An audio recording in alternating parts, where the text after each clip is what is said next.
ہم اس وقت پڑھتے تھے آج سے 35 سال پہلے اس زمانے میں. تو جو بھی ہندوستان میں چلتے ہیں مفتی صاحب ہمارے سیمانچل والے 4-5 ضلع والے اس کو اپنے سر پہ بٹھا لیتے ہیں. سبحان اللہ. 2-4-5 سال خوب سنتے ہیں. جب خوب تھک کے چور ہو جاتے ہیں تب کوئی نیا چہرہ آتا ہے پھر ان کو بٹھا لیتے ہیں.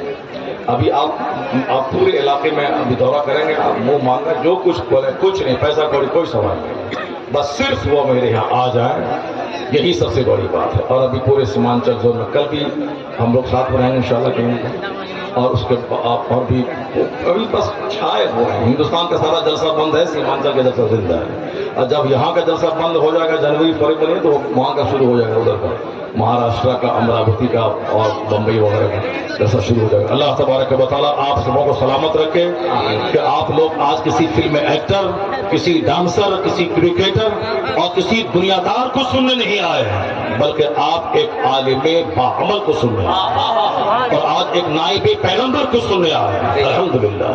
اگر کوئی دوسرا نوجوان ہوتا لچا قسم کا بولتا ارے مولانا آیا ہے, بولے گا نیک بنو, اچھا بنو, نماز پڑھو, کوئی نماز کی بات کرے گا, سنتے سنتے تھک گئے, وہ بھاگ جاتا. مگر تم کروڑوں میں ایک ہو تو تم کو معلوم ہے کہ اصلاح کی بات کریں گے, معلوم ہے سوشل ریفارمیشن کی بات کریں گے, معلوم ہے کہ میرے ہارٹ کے پیوریفیکیشن کی بات کریں گے, اور اس کے باوجود جوانی میں تم یہاں بیٹھے ہو, اس کا مطلب ہے کبھی اسلام مرا نہیں ہے, اسلام زندہ ہے.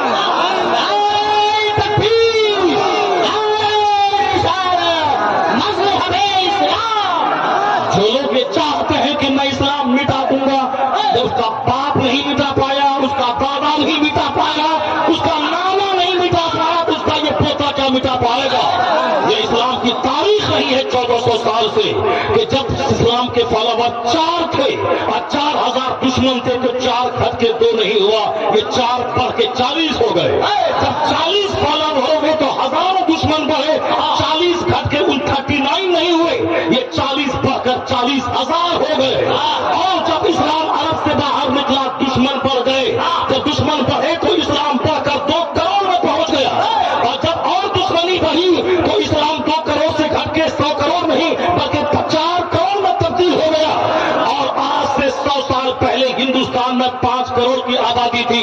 اس وقت بھی ان کے باپ دادا کہتے تھے مٹا دیں گے, ختم کر دیں گے, ہٹا دیں گے اور مسجدوں کو توڑ دیں گے, مگر مٹانے والا قبر میں مل تو گیا, اس کا جسم راکھ خاکستر ہو گیا, مگر 5 کروڑ اور 40 کروڑ میں تبدیل ہو گیا. اور امریکہ, یورپ, فرانس, چائنا, جاپان, پوری دنیا میں جو کہتے تھے میں اسلام مٹا دوں گا, دشمنی زبان سے کرتا رہا, میڈیا والا زہر اگلتا رہا, لوگ کہتے رہے, آج بھی لوگ مذاق اڑاتے ہیں. سچ یہی ہے کہ اسلام کی تاریخ ہے, دشمن بڑھتا جاتا ہے, اسلام کی مسلمانوں کی تعداد بڑھتی چلی جاتی ہے, اور ابھی 200 کروڑ لوگ ہیں جن کے نام کے ساتھ لفظ محمد جڑا ہوا ہے. محمد عبداللہ, محمد سمر, محمد قمر, محمد فلاں, یہ 200 کروڑ محمدی فوج ہے. 4 دن 4 لوگ تھے, اور 200 کروڑ ہے 1400 سال کے بعد. اس میں دشمنی سے مت کھلا, اپنا رشتہ مسجد سے مضبوط کر, اپنا رشتہ مدرسے سے مضبوط کر, اپنا رشتہ علماء سے مضبوط کر, اپنا رشتہ تلاوت اور عبادت سے مضبوط کر. یہ کافی تیرا کچھ بگاڑ نہیں پائیں گے, اور تو خوش ہو جا, یا دشمنی کرنے دے, اسے اور چلانے دے, دشمنی بڑھتی جائے گی, مسلمانوں کی تعداد میں اضافہ ہوتا چلا جائے ہے. نور خدا کفر کی حرکت پہ خندہ پھونکوں سے چراغ بجھایا نہیں. اور تم بایولوجی, زولوجی, باٹنی سب پڑھتے ہو, لیکن آج ڈاکٹروں کی ایک بڑی تعداد ہے جو مصطفیٰ جان رحمت کی حدیث کا مطالعہ کرتی ہے. پچھلے سال پٹنہ کے PMCH میں وہاں سے ایک خبر چھپی کہ نہانے کا غلط طریقہ آپ کے ہیمریج کے مرض کو بڑھا رہا ہے. کوئی بہت بڑا غصہ, بہت بڑا ٹینشن, بہت بڑی فکر, اس سے حالانکہ ہیمریج ہوتا ہے برین, لیکن یہاں اس بار جو کیسز آئے ہیں ہاسپٹل میں, نہ بہت چلانا, نہ ہو بہت غصہ, نہ بہت بڑی فکر, ایک صرف مائنر کا کارن ہے. وہ کارن ہے کہ نہانے کا طریقہ لوگوں کا غلط تھا. انہوں نے کہا کہ میں کہتا ہوں سارے لوگوں سے کہ نہانے کا طریقہ بدلیں, کھانے کا طریقہ بدلیں, ورنہ خطرناک بیماری کے لیے تیار رہیں. پٹنہ میڈیکل کالج کا ڈاکٹر مشورہ دیتا ہے کہ نہانے کا طریقہ یہ نہیں ہے کہ آپ واش روم میں جائیں، سب سے پہلے آپ سر پہ پانی ڈال لیں۔ جو دوائی اور انجیکشن اور آپریشن کی بات کرنے والا آدمی تھا وہ اخلاق کی بات کر رہا ہے، اسٹائل آف لیونگ کی بات کر رہا ہے، جینے کا انداز سکھا رہا ہے۔ جو ڈاکٹر جن کو صرف میڈیسین، آپریشن، سیزرنگ اور research, pondering, meditation, consideration, thinking, یہ سغن ادھین، اس سے کام لینا تھا، وہ ڈاکٹر اخلاق کی بات سکھا رہا ہے۔ ایسے نہائیے، ایسے کھائیے، ایسے پیجیے، جو بات ہم لوگ کرتے ہیں مدرسہ، مسجد اور جلسہ میں، یہ بات پٹنہ میڈیکل کالج کا سب سے بڑا ڈاکٹر، اس نے پچھلے سال سردی کے موسم میں جب لگاتار 10-20 کیس آگے برین ہیمریج کے، معمولی سا جرم تھا کہ سب سے پہلے سر پہ پانی رکھ لیا، اس سے خون جمع سر میں اور برین ہیمریج ہوا، بے ہوش ہوا، کئی لوگ مر گئے، کسی کو فالج کا حملہ ہو گیا، اسے مجبوراً اسے سوشل میڈیا پہ آنا پڑا اور لوگوں سے کہنے پڑا کہ نہانے کا غلط طریقہ آپ کی جان لے لے گا۔ انہوں نے کہا کہ نہانے کا طریقہ ایک، سب سے پہلے آپ سر پہ پانی نہیں ڈالیں، جسم کے دوسرے پارٹس پہ آپ پانی ڈالیں۔ اتنا بڑا مجمع ہے، مرد عورت سارے لوگ سن لیں۔ اسلام ماں کی گود سے لے کے قبر کی گود تک زندگی کے ہر عہد سے، ہر پیریڈ سے، ہر ڈپارٹ سے بحث کرتا ہے۔ جو بات پٹنہ میڈیکل کالج کے سرجن فزیشین نے کہا ہے، ذرا آپ ان علماء کرام سے کہہ دیں کہ اردو زبان میں اسلامی قانون کی سب سے پہلی کتاب جو عام طور پر چلتی ہے مدرسے میں، وہ کیا ہے؟ یہ سب بولیں گے انوار شریعت ہے۔ ایک تجربہ کار مفتی نے اس کتاب کو لکھی ہے۔ اس سے آگے اردو کی موٹی کتاب قانون شریعت ہے، جس کا ہر گھر میں رہنا ضروری ہے۔ اس سے آگے چل کے 20 جلدوں میں ایک موٹی کتاب ہے بہار شریعت، جو اسلامی فقہ حنفی کی انسائکلوپیڈیا ہے، ہر گھر میں رہنا ضروری ہے۔ اپنی بیٹی کو جہیز میں دینا ضروری ہے۔ ہر اسکول کالج کے بچوں کو اپنے پاس رکھنا ضروری ہے تاکہ وہ ڈاکٹر بھی بنے، انجینئر بنے، آئی ایس آفیسر بنے، اور صرف 10 منٹ کا ٹائم نکال کے اس کتاب کو پڑھ کر کے مینی عالم بھی بن جائے۔ اس کے وقت عالم بنانے والی کتاب ہے بہار شریعت ہے، اردو کی کتاب۔ عربی میں یہ سارے لوگ پڑھتے ہیں۔ پہلی کتاب ہے نور العزا، اس کے بعد کی کتاب ہے قطوری، اس کے بعد کی کتاب ہے شرح وقایہ، اس کے بعد کی کتاب ہے ہدایہ۔ یہ سلیبس کی کتاب ہے۔ اس سے ہٹ کے فتویٰ رضیہ، فتویٰ عالمگیری، فتویٰ قاضی خان، در مختار، رد محتاج، جد الممتاز، یہ سب ساری کتابیں ہیں۔ لیکن پہلی کتاب اردو عربی کی نور العزا، پہلی سے لے کے آخری کتاب تک قانون اسلام کی سب کتاب کو ٹچ کریں، سب کتابوں میں فرسٹ چیپٹر کتاب الطہارت کا ہوتا ہے، یعنی پاکیزگی کا بیان، چاہے نور العزا ہو، چاہے قدوری ہو، چاہے ہدایہ ہو، شرح وقایہ ہو، کتاب الطہارت کا بیان ہے۔ اس طہارت میں کے بیان میں وضو اور غسل کا طریقہ، غسل کا طریقہ جو کتابوں میں موجود ہے وہ یہی ہے کہ سب سے پہلے جب آپ غسل خانے میں جائیں تو دوسروں کے سامنے مت رہائیں، وہاں اس کو کھولنا حرام ہے، پردے میں رہیں، اگر نہیں کوئی پردہ ہو تو کپڑا سے گھیر لیں، اور اگر نہیں تو ٹٹی سے گھیر لیں، اور اگر پیسے ہیں تو آپ کے پاس شاندار باتھ روم آپ بنا لیں، اندر میں گیزر ادھر سب لگائیں، جانے کے موسم میں اچھا سے نہائیں، وہاں پھر آ کے فجر کی نماز مسجد میں آپ پڑھ لیں۔ فجر کی نماز پڑھنے کے بعد جب آپ نکلیں گے نہا دھو کر، ایسا لگے گا کہ دن بھر میں 5000 کمانے کے بعد اتنی خوشی نہیں ملی جتنی ناپاک ہو کے نہا کے فجر پڑھنے کے بعد مل جائے گی۔ اس کو آزما لیں، آپ آزمائیں، اس کو آپ دیکھ لیں، الحمدللہ دل کو بالکل سکون ملے گا۔ تو باتھ روم میں جانے کے بعد ساری کتابوں میں لکھا ہے کہ سب سے پہلے دونوں ہاتھ گٹوں تک دھوئیں، اس کے بعد کلی کریں، پھر ناک میں پانی ڈالیں۔ غسل میں جو 3 چیزیں فرض ہیں وہ کلی کرنا تاکہ حلق تک پانی پہنچ جائے، اور دانت کے سارے حصوں میں، سارے جبڑوں میں، ہر جگہوں پہ ذرا بھی سوکھا رہا تو پھر وہ غسل ہی نہیں ہوگا۔ ناک میں نرم باسے تک پانی پہنچانا ہے، نرم جگہ ایسے کیا نہیں، بلکہ ہاں جو نرم جگہ ہے وہاں تک پانی پہنچ جائے دونوں ناک میں۔ اس کے بعد سر سے لے کے پاؤں تک کہیں بھی بال برابر جگہ خشک نہ رہے، چاہے غسل خانے میں جب چاروں طرف پردہ ہے تو چاہے سارے کپڑے اتار دیں، کوئی حرج کی بات نہیں ہے، لیکن کہیں بھی سوکھا نہ رہے۔ ناپاک کپڑے کو رگڑ کے دھو کر کے نہانا ضروری ہے، ورنہ اگر نہیں رگڑا تو وہ ناپاکی پھر پورے بدن میں پھیل جائے گی، چاہے 50 بالٹی سے آپ نہا لیں آپ پاک نہیں ہوں گے۔ مگر اس سے بحث نہیں، بحث مجھ کو اس سے ہے کہ اسٹارٹنگ کہاں سے کریں۔ ساری کتابوں میں ہے کہ پہلے کا ہاتھ دھوئیں، پھر کلی کریں، پھر ناک پہ پانی ڈالیں، اس کے بعد پھر نماز کی طرح وضو کریں جیسے وضو کرتے ہیں، جہاں گندگی لگی ہے اس کو صاف کریں، آگے پیچھے کے مقام کو دھوئیں، پھر داہنے کاندھے پہ پانی ڈالیں، پھر بائیں کاندھے پہ پانی ڈالیں، اس کے بعد سر پہ پانی ڈال کے تاکہ یہ سارا پارٹس سر میں جو بہت باریک باریک رگیں ہیں، اگر وہ رگیں زخمی ہوئی تو آدمی پاگل، زبان بند، آنکھ بند، فالج کا حملہ۔ اس لیے برین